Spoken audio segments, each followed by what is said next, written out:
Howdy YouTube, Darlington Farm here, just over here at the farm, and I am working on the solenoid on the evaporator here on my SA200. This is an SA200 F163, so it's got the newer motor, but it has been converted over to run off of propane. And here is the evaporator. What this does is this takes liquid petroleum from the tank, evaporates it into a vapor, and then runs it into the carburetor over there through this vapor hose here. You got liquid or LP or liquid coming from the tank right there. It goes into the bottom here. I hope you can hear me all right. And there's a solenoid on here that runs off that turns the flow of propane to the evaporator on and off, depending on if you have the ignition turned on or not. And it was leaking. I can show you that right here. Just kind of wanted to show you an overview of the system there. Get in the cab here where it's quiet and you can actually hear me. So this is the valve here.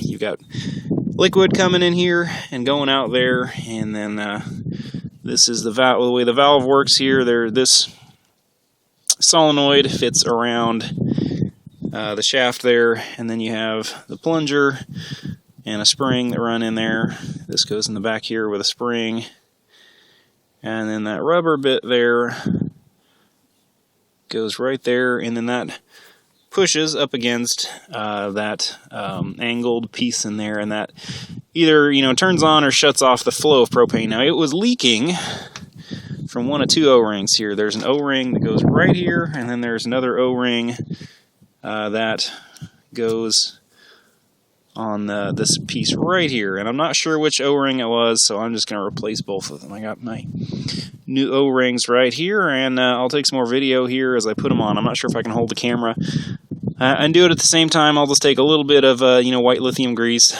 just lube it up, and then slip them on there, and then put it all back together here. Alrighty, let's see if I can get the camera in here to focus. That's definitely one job I don't think I can do while holding the camera. I was trying to get those slippery O-rings on there. I just put a little bit of white lithium grease on them and just popped them on there. And I'm going to try and film this, getting it back together here. Now this just slides up in there like so, and that actually went in there a lot easier than it did before. This little spring goes down in the base of this valve. You've got first part of the valve body here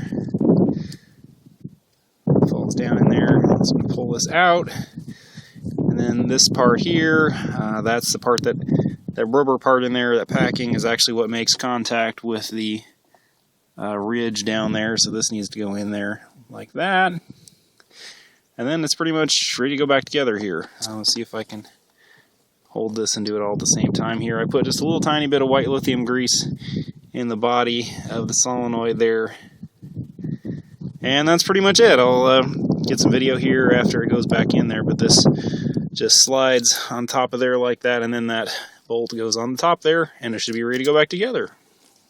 I didn't notice it until I got it all back together here, but the valve body is split right there at that little piece of silvery stuff right there. It's just split all the way through there. Somebody at some point must have really cranked that fitting down and just split it. So I need to see if I can find another one of these things. I just ran the liquid line straight into the evaporator there until I can go ahead and get it, get a replacement one of these. But anyway, so there you go. I got it. I got the stack or the exhaust clamped on there now, and I kind of like that clankety clankety. Anyway, I'm Darlington Farm. Thank you for watching. Please comment, rate, and subscribe, and let me know if there's anything else on this thing or anything else you'd like to see.